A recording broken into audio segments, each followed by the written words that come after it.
and there's so much love for you in the musical community. It's hard to explain other than saying, when I hear your work in films, I feel like, oh, he's one of us. Does that make sense? And I don't, it sounds Look, pedantic. you're gonna make me cry. But why? Because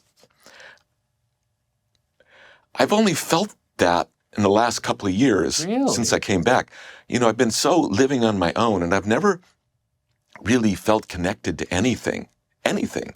You know, when I was in a band, we lived in our own world. I didn't know anybody in other bands. We didn't hang out. And then I was a composer and off on my own. I've always been like Nosferatu and is kind of hidden away. If Nosferatu had red hair, It wasn't until I did the remix album for Big Mess and found, and my bass player, Stu Brooks, he wanted to like, I'm going to send this out to other people. Let's do some. I said, no one is going to want to work with me and do this. No one.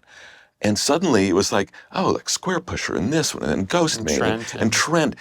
And I couldn't believe it.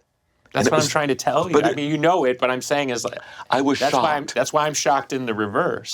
It's the first time I was even aware of anybody even knowing who I was out in the world of music. I mean, I knew I had a fan base out there, but I never talked with anybody. I never. Wow. And it was so moving to me. Wow. I get emotional now. I'm sorry about that. No, you shouldn't apologize. This is beautiful. Because it was like a revelation. It's like, you know, I feel like that crazy Oscar speech that Sally Fields did years and years ago. She got there and said, they like me. They really like me. Yeah.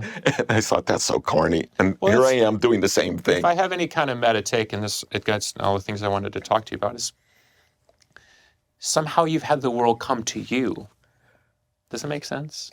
I guess. I've always felt like I've struggled through everything. But that's the beauty of it, is you are the guy in the castle and people actually want to visit the castle. There might only be one out of a billion, but you're the guy. You've actually pulled that off. Well, I guess it's hard for me to know. I'm telling you, Look, when I got the call from your producer about this show a couple days ago, my answer was, really? Me? It's like I was so honored and happy. But this is the core of why I want to do a show like this. Is American culture is very trendy, as you know, and you've lived through the various decades like I have through it. But your accomplishment is so singular. You're more the American dream than what is usually held up as the American dream. Does it make sense? And I'm not saying we all agree on what America is anymore, but that's for sure. Right. But I'm saying is, and back to my little meta harp, is like, somehow you've gotten the world to come to you, which is really, really rare.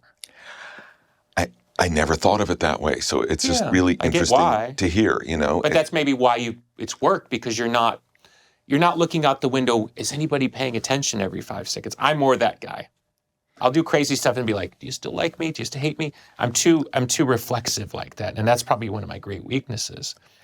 Well, and certainly one of my great weaknesses has been my inability to do what my agents always wished I could do, which is to connect and make connections and interface. Go to the party.